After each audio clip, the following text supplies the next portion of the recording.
স্ত্রীর গায়ে যারা হাত তোলে এর মতো ইতর মানুষ দুনিয়ায় নেই।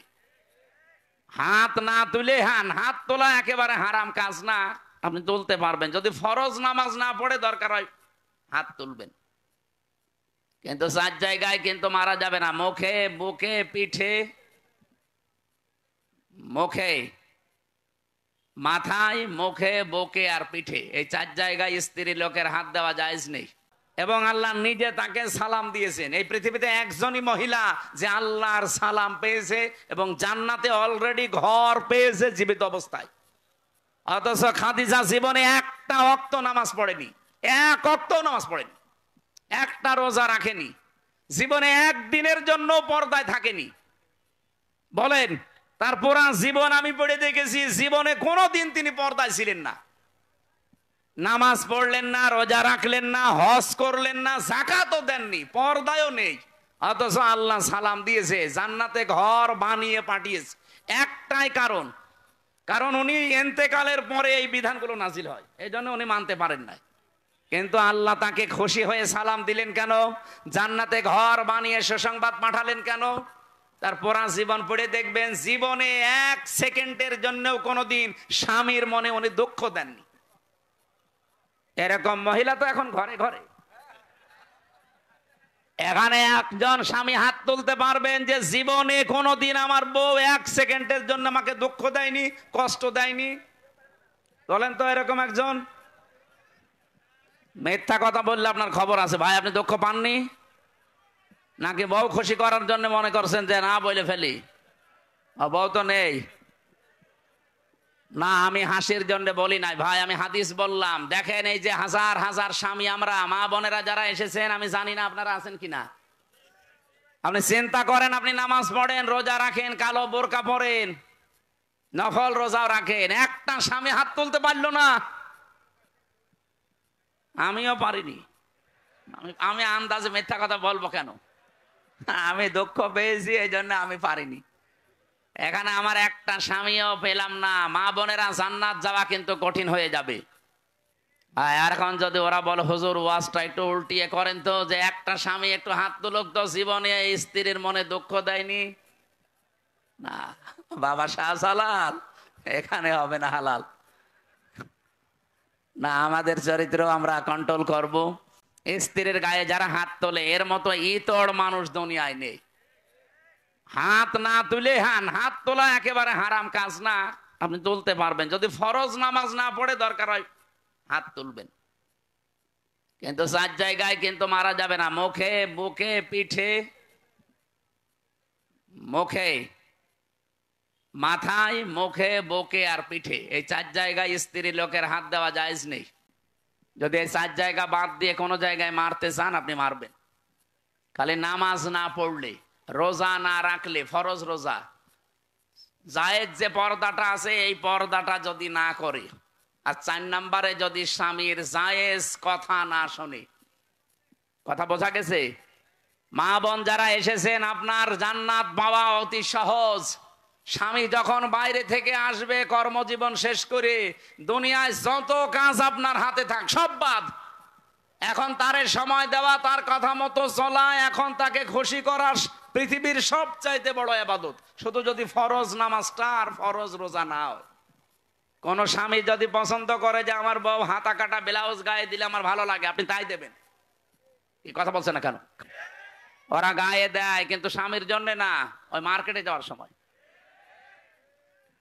যে মহিলা এরকম উল্টাপাল্টা পোশাক পরে রাস্তাঘাটে আসে, কি স্বামীকে খুশি করার জন্য না পাবলিক?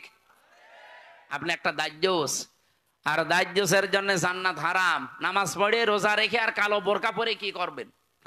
আমরা খাদিজাতুল কুবরার মতো মহিলা চাই। কথা বলেন না কেন? বলতে ঠিক। তো মুহাম্মদ রাসূলুল্লাহর মতো পুরুষ হওয়া লাগবে না? তুমি তো যৌতুক নেওয়ার উস্তাদ, আবার খাদিজার মতো বউ চাই।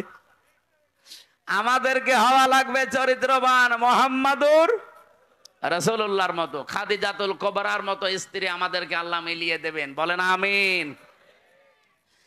আমার ভাইরা, সাহাবা একরামের যেহেতু অনেক অনেক মর্যাদা, আমি সবগুলো না বলতে পারলেও একটু সিস্টেমে বলছি। সাহাবা একরাম যেহেতু কবুল হয়ে গেছে আল্লাহর দরবারে, ওয়াস-সাবিকুনাল আউয়ালুনা মিনাল মুহাজিরিনা ওয়াল আনসার। এই পৃথিবীতে যারা উপরে গেছে আগে অগ্রভাগ, এবং তাদেরকে যারা অনুসরণ করেছে মুহাজির এবং আনসারদের ভেতরে, আল্লাহ পাক বলেন এই মানুষগুলো অগ্রগামী। আল্লাযীনা তাবাউহুম বিইহসান, আর এদেরকে যারা অনুসরণ করবে তাদের উপরে আমি আল্লাহর ইহসান, তার মানে আমার বানানো জান্নাত তাদের জন্য। বলেন সুবহানাল্লাহ। সাহাবা একরামকে আল্লাহর দরবারে কবুল হওয়ার পেছনে আমি এই কয়টা কারণ পুরা কোরআন থেকে হাদিস থেকে পেয়েছি। এক নম্বরে তাদের কয়েকটা গুণ আমাদের ভেতরে থাকা দরকার। এক নম্বরে পেয়েছি আল্লাহর জন্য তাদের অন্তর নিবেদিত ছিল সব সময়। আপনি যদি কাউকে ভালোবাসেন আল্লাহর জন্য বাসবেন, কাউকে যদি ঘৃণা করেন আল্লাহর জন্য করবেন, কাউকে যদি কিছু দান করেন আল্লাহর জন্য করবেন, কাউকে যদি দান করা থেকে বিরত থাকেন যে আমি দেব না তোরে কিছু, তাও যেন আল্লাহর জন্য হয়, ব্যক্তিগত বা পারিবারিক সামাজিক কোনো কারণে না হয়। কথা বোঝা গেছে? আল্লাহ রাব্বুল আলামিন বলেন যে মানুষটার মন মানসিকতা আল্লাহর জন্য নিবেদিত থাকবে সব সময়, এটা সাহাবীদের ভেতরে ছিল। দুনিয়া একদিকে আর আমার আল্লাহর বিধান একদিকে, এই জন্য তারা আল্লাহর দরবারে খুব তাড়াতাড়ি মঞ্জুর হয়েছিলেন। দুই নম্বরে তাদের মুখে যা ছিল ওইটা তাদের মনে ছিল।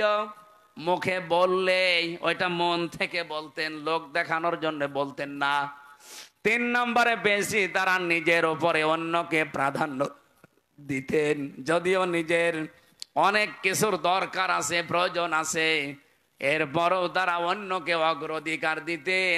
এই একটাই মাত্র কারণ, পুরাটা সাতটার ভেতরে এইটা। নিজের প্রয়োজন থাকার পরেও অন্য ভাইয়ের প্রয়োজনকে সামনে দেওয়া, অগ্রাধিকার দেওয়া। আল্লাহ পাক এত বেশি খুশি হতেন তাদের উপরে এই কারণে যে রাদিয়াল্লাহু আনহুম ওয়া রাদু আনহু, এই আয়াত তাদের জন্য আল্লাহ নাযিল করে দিয়েছেন। আল্লাহ এতটুকু বলে যদি আয়াতটা শেষ করে দিতেন, এই আয়াতটা আমি পড়তাম না। এর পরবর্তী কিছু সুসংবাদও দিয়েছেন, ওয়া আদালাহুম জান্নাত। আল্লাহ তাআলা বলেন আমি প্রস্তুত করে অলরেডি রেখে দিয়েছি এমন একটা বাগান, তাজরি মিন তাহতিহাল আনহার। না না, ভুল হয়েছে। তাজরি তাহতাহাল আনহার, মিন নেই এখানে। মিন যদি থাকতো তাহলে তাহাতি হতো, যেহেতু মিন নেই এই জন্য কোরআনে একটা জায়গায় শুধু তাজরি তাহাতাহাল আনহার, এমন একটা নদী আর নহর প্রবাহমান বাগান বানিয়েছি। খালিদিনা ফিহা আবাদা, চিরকাল আমি আল্লাহ তাদেরকে ওই জায়গায় থাকতে দেব। যালিকাল ফাউজুল আযীম, এটাই জীবনের মহা সফলতা। বলেন সুবহানাল্লাহ। এই আয়াতটার ভেতরে আমি কয়েকটা তথ্য পেয়েছি। সূরা হাশরের 9 নম্বর আয়াতের ব্যাখ্যা পেয়েছি। ওয়ায়ুসিরুনা আলা আনফুসিহিম ওয়ালাউ কানা বিহিম খাসাসা। আল্লাহ পাক বলেন ওদের নিজেদের প্রয়োজন আছে, এরপরও তারা অন্যকে অগ্রাধিকার দিয়েছে। হযরতে আনাস রাদিয়াল্লাহু তাআলা আনহু বলেন নবীজি মসজিদে নববীতে 2 2 3 3 পরপর 3 দিন মেহমান এসেছে তার কাছে। একবারে মেহমান আসার পরে রাতের বেলা আসার পর বিশ্বনবী ডাক দিয়ে বললেন আজকে এই মেহমানটা নিয়ে যাওয়ার মতো আমার ক্যাপাসিটি নেই, তোমাদের যদি কারো থাকে ক্যাপাসিটি তাহলে বলো একটু নিয়ে যাও। হযরত আনাস বললেন নবী আমার কাছে দেন। নিয়ে গেলেন বাড়িতে, স্ত্রীকে বলে নবীর মেহমান, যা পারো খেতে দাও। স্ত্রী ঘরের ভেতরে ডাক দিয়ে বলছেন দেখেন যা খাবার আছে 2টা ছেলে মেয়ের শুধু হবে, আমরাই না খেয়ে থাকবো মনে করছিলাম, আপনি এরপরে আবার মেহমান নিয়ে এসেছেন। ঠিক আছে, নিয়েই যখন এসেছেন আর রাসূলুল্লাহর মেহমান, আপনি এক কাজ করেন, আপনি একটু মেহমানকে নিয়ে গল্প করেন, কথাবার্তারা বলতে থাকেন, আমি এই ফাঁকে 2টা বাচ্চাকে ঘুম পাড়িয়ে দেই। ঘুম পাড়িয়ে দিয়ে নিজের মেহমানকে সাথে নিয়ে আপনাকে আমি যখন বাচ্চাদের খাবারটা দিয়ে দেব, এরপরে আমি নিজের থেকেই বাতি লিভিয়ে দেব। আপনি অন্ধকারের ভেতরে শুধু মুখ নাড়াতে থাকবেন আর মেহমানকে খাবারটা দিতে থাকবেন আর বলবেন এই তো আলো নিয়ে আসো, আলো নিয়ে আসো। কয়েকবার বলতে বলতে যখন খাবার শেষ হয়ে যাবে আপনি শুধু মুখ নাড়াতে থাকবেন আর হাত নাড়াবেন। অন্ধকারের ভেতরে যেন সে মেহমান বুঝতে পারে যে না আপনিও খাবার চালাচ্ছেন। শেষ হয়ে গেল খাবারটা এভাবে। সকালবেলা মসজিদে নববীতে হযরতে আনাস বলেন আমি নামাজে গেছি, নবীজি আমাকে ডাক দিয়ে বললেন মেহমানের সাথে কি ব্যবহার করলে, কেন? আল্লাহর আরশ পর্যন্ত খুশি হয়ে গেছে, তোমাদের নামে সূরা হাশরের 9 নাম্বার আয়াত নাযিল হয়ে গেছে। নিজেদের প্রয়োজন থাকার পরও যারা অন্যের অগ্রাধিকার দেয়, অন্যকে গুরুত্ব দেয়, তাদের জীবনটা সাহাবীদের মতো আল্লাহ কবুল করে নেয়। আজ বাংলাদেশে এটা খুব বেশি দরকার। এই কথা বলছেন না কেন? এটা আজকে দল মত জাতি বর্ণ ধর্ম নির্বিশেষে খুব বেশি দরকার। যদি সাহাবীদের মতো কবুল হতে চান, গ্রহণযোগ্য হতে চান, নিজের প্রয়োজন থাকার পরও অন্যেরটা অগ্রাধিকার দেবেন। এটা আমাদের অনেকের মন আছে, কিন্তু আমরা পেরিয়ে উঠি না বড় কারণে। আমার বোনের জন্য, আমার ভাইয়ের জন্য, আমার চাচার জন্য, আমার ফুফুর জন্য আমার মন আছে, আমি কিছু করব।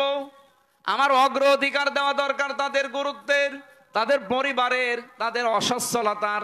কিন্তু অনেক পরিবারে আছে বউ শুধু টান দিয়ে ধরে, না অত দরকার কি? এরকম বউ দেশে নেই? কার বউ এরকম আছে মন ছোট? হাত তোলেন তো।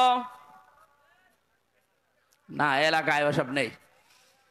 এরপরে সাহাবায়ে কেরাম কবুল হওয়ার পেছনে কারণ পেয়েছি 4 নাম্বার, তারা লোক দেখানো কোনো কাজ করতেন না। আল্লাহ পাক বলেন আল্লাযীনা হুম ইউরাউনা ওয়া ইয়ামনাউনাল মাউন। আমরা যা করি যতটুকু ছোট হোক আর বড় হোক যেন আল্লাহর জন্য হয়। 5 নাম্বারে পেয়েছি তারা কাফেরদের প্রতি বড় কঠোর ছিলেন। এটা সূরা ফাতিহার 29 নাম্বার আয়াতে এই তথ্যটা পাবেন। মুহাম্মাদুর রাসূলুল্লাহ ওয়াল্লাযীনা মাআহু আশিদ্দাউ আলাল কুফফার। সাহাবায়ে কেরাম আল্লাহর দরবারে কবুল হয়েছিলেন, তার 5 নম্বরে কারণ ছিল তারা কাফেরদের প্রতি বড় কঠোর এবং ভয়ঙ্কর ছিলেন। আজ যারা কোরআনের বিরুদ্ধে 13 জায়গায় হাত দিয়ে কোরআন পাল্টাতে চায়, এরাও কাফের। বাংলাদেশে দলমত দেখা যাবে না, এই জায়গায় নবীর উম্মত এবং সাহাবীদের অনুসরণ করার ক্ষেত্রে কঠোর হওয়া লাগবে। আমরা কঠোর হতে রাজি আছি না? সামনে সব দলমত নির্বিশেষে কঠোর হয়ে যাবেন। এই আইন পাশ করা দূরের কথা, ওরা যেন ভয়ে কাঁপতে থাকে। আমরা তো আল্লাহর দরবারে সাহাবীদের মতো কবুল হতে চাই। আল্লাহ আমাদের তৌফিক দিন, আমিন। আরো জোরে বলেন। দুনিয়ায় সেই কয়দিন বেঁচে আছেন, আমি কালকে নাটোরে লালপুর না বাগাতে পড়াইছিলাম, ওখানে এই পয়েন্টটা বলেছিলাম, কেউ যদি জুলুম করে সামনে মনে করেন যে আমি অমুক জায়গায় পৌঁছাবো, জীবনও পারবেন না। সাদ্দাত যেমন পারে নাই, জুলুম করে জান্নাত বানিয়েছিল, জান্নাত ভোগ করতে পারে নাই, দেখতেও পারে নাই, এমনকি চৌকাঠে পা দেওয়ার আগেই তার মরণ হয়েছে। হাসিনাও জুলুম করে করেও টার্গেটে পৌঁছাতে চেয়েছিল 41 সাল, 41 সাল দিতে দেয়নি, 24 সালে শেষ।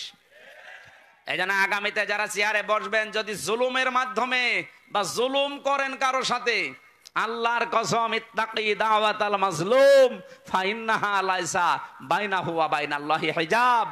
মজলুমের বরদোয়া থেকে বেঁচে থাকবা, কারণ মজলুমের বরদোয়া আর আল্লাহর মাঝে কোনো হেজাব পর্দা থাকে না। এজন্য আগামীতে আমি সতর্ক করছি, যারা আসবেন যেন জুলুম করবেন না। জুলুম করে যদি জনগণকে দাবিয়ে রেখে মনে করেন আমি অমুক টার্গেটে পৌঁছাবো, একেবারে 41 সাল, আপনার 5 বছর পরে দেখবেন বাড়ি ঘর শ্মশান হয়ে গেছে। এই শ্মশান হয়েছে এটা দেখানো লাগবে। 32 নাম্বারের দিকে তাকান, 33 হয়ে গেছে। ফেব্রুয়ারির 5 তারিখে আযাবুল বুলডোজার নাজিল হয়ে সব শেষ। আগামীতে যারাই আসতেছেন, কে আসবেন আমরা জানি না, আর আমার দেখারও দরকার নেই। যারা আসবেন আসেন, জুলুম করবেন না। সাহাবায়ে কেরামের যে 5টা গুণ অলরেডি বলেছি, এগুলো আমি সহ প্রত্যেকের জীবনে যেন আল্লাহ অনুসরণ করার তৌফিক দেন, আমিন। মেয়েদের জন্য অবশ্যই বইটা নিয়েছেন, কাজে লাগবে। আর সৃষ্টি, এটা হচ্ছে শিক্ষিত মানুষদের জন্য, সৃষ্টি জগৎ নিয়ে লেখা আছে, এটা পারলে নিয়ে যান, এই গাড়িতে আছে। আল্লাহুম্মা আমিন। লা ইলাহা ইল্লা আনতা সুবহানাক ইন্নী কুনতু মিনাজ জালিমিন। আল্লাহ, সুন্দর আয়োজনে তুমি খুশি হয়ে আমাদেরকে মাফ করে দাও। এ বিশাল আয়োজনে যদি তুমি একটু খুশি হয়ে সওয়াব দাও, নবীজির রওজায় পৌঁছিয়ে দাও, দুনিয়ার মাটির নিচে যারা ঈমান নিয়ে ঘুমিয়ে গেল এদেরকে ক্ষমা করে দাও। আল্লাহুম্মা গফিরলি ওয়ারহামনি ওয়াহদিনি ওয়াফিনি ওয়ারযুকনি ইয়া রাব্বাল আলামিন। মেয়েরা যারা এসেছে আল্লাহ তুমি খাদিজাতুল কুবরার মতো বানিয়ে দাও। দেশ নিয়ে ইসলাম নিয়ে যে ষড়যন্ত্র চলছে আমরা দেখতে পাচ্ছি, আল্লাহ সব ষড়যন্ত্র